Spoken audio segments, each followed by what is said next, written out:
Yo guys, kembali lagi bersama saya. Hari ini saya akan mencoba menjelaskan secara simpel. Apa sih yang mau dijelasin Bang? Kalian pasti pernah dengar nggak sih istilah inverter? Inverter, selalu saja inverter. Setiap kalian mau beli kulkas, mau beli AC itu selalu, Mas inverter gini. Pastinya kalian sering nggak asing dengan kata-kata inverter. Sebenarnya inverter itu apa? Dan yang bukan inverter itu apa juga sih? Nah, saya akan jelaskan secara singkat, sesingkat mungkin, sebahasa awam mungkin. Jadi semoga video ini bisa membantu kalian ketika waktu mau beli elektronik itu, jadi bisa memutuskan untuk ambil yang inverter atau yang biasa ya. Semoga kalian bisa terbantu dengan video ini. Jangan kemana-mana, jangan di skip-skip ya video ini. Sebenarnya apa sih inverter itu? Inverter itu, jadi saya jelaskan sedikit saja ya. Inverter itu mengkonversikan daya dari DC ke AC, sehingga membuat output listrik Anda itu menjadi lebih stabil. Bahasa awamnya mungkin bisa menjadikan elektronik Anda itu jadi hemat listrik. Nah, seperti itu ya untuk inverter. Nah, kalau untuk yang konvensional atau non-inverter, dia belum ada sistem untuk menstabilkan tingkat daya, jadi masih sistemnya on off ya kalau konvensional. Jadi mesinnya ada matinya, ada nyalanya, mati nyala. Nah, kalau yang inverter itu pastinya dia nyala terus nonstop selama 24 jam itu, selama ada input listrik untuk si mesinnya, kompresor entah apa, itu pasti nyalanya nonstop. Nah, disitulah perbedaan sederhananya. Nanti saya akan jelaskan dengan sedikit lebih rinci, tapi seringkas mungkin ya. Nah, di sini ada dua tabel ya. Yang sebelah kiri itu untuk tabel yang non-inverter, dan sebelah kanan itu ada tabel untuk yang inverter. Kita akan jelaskan dulu dari yang tabel sebelah kiri. Di tabel yang non-inverter itu ada keterangan di bawah on off. Yang artinya berarti untuk kompresor atau mesin sistem yang non-inverter, dia sistemnya itu stop and go, nyala dan mati. Itulah kenapa penyebab di grafiknya berupa naik turun ya untuk keterangannya, karena dia sistemnya itu nyala dan mati. Jadi setelah di suhu tertentu yang ditentukan dia akan mati, terus nanti kalau suhu temperaturnya udah turun tidak sesuai kapasitasnya, dia akan menyala lagi. Disitulah titik borosnya ya guys, bisa dibilang seperti itu secara simpelnya. Kita lanjut bahas yang di sebelah tabel kanan, tabel inverter.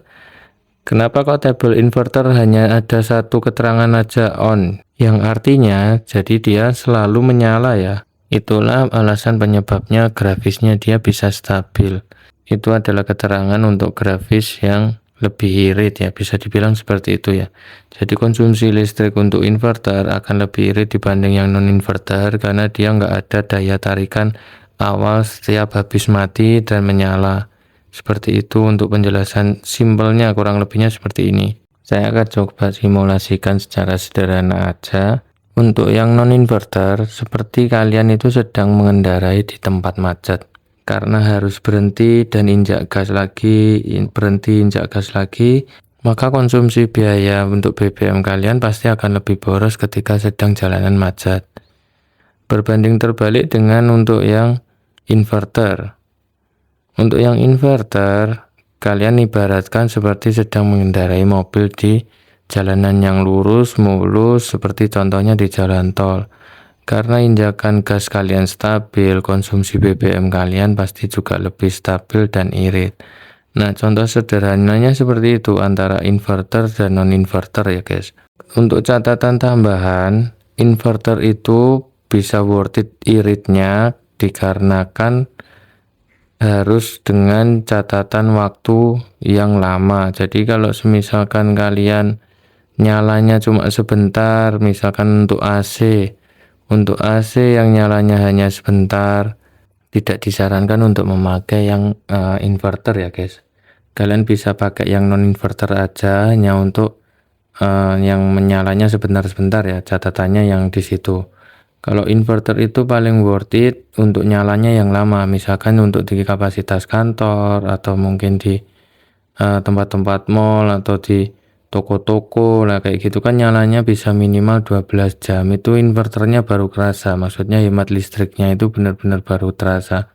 Kalau misalkan untuk rumahan dan nyalanya cuma sebentar, pas waktu dingin aja atau waktu gerah aja, itu sangat tidak berguna sih kalau untuk kalian beli inverter. Kalau untuk saya pribadi sih yang paling worth it dikasih inverter adalah kulkas ya.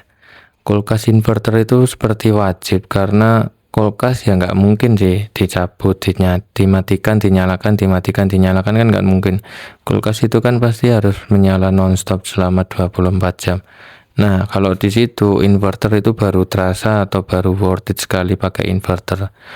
Untuk kalian yang pakainya AC atau mesin cuci, menurutku pribadi sih inverter kurang worth it juga, apalagi kalau nyalanya nggak lama ya. Tapi kalau kalian nyalanya difungsikan untuk kantor atau untuk memang mau dipakai lama, ya baru worth it itu AC inverter kayak gitu, mesin cuci inverter.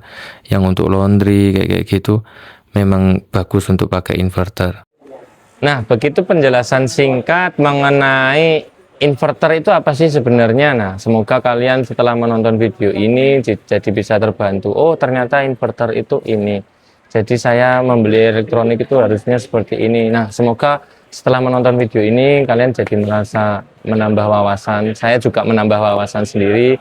Semoga video ini bisa membantu kalian. Kalau dirasa video ini bisa membantu atau kalian suka sama video ini atau mau ada yang ditanyakan, silahkan tulis di kolom komentar bawah ya guys.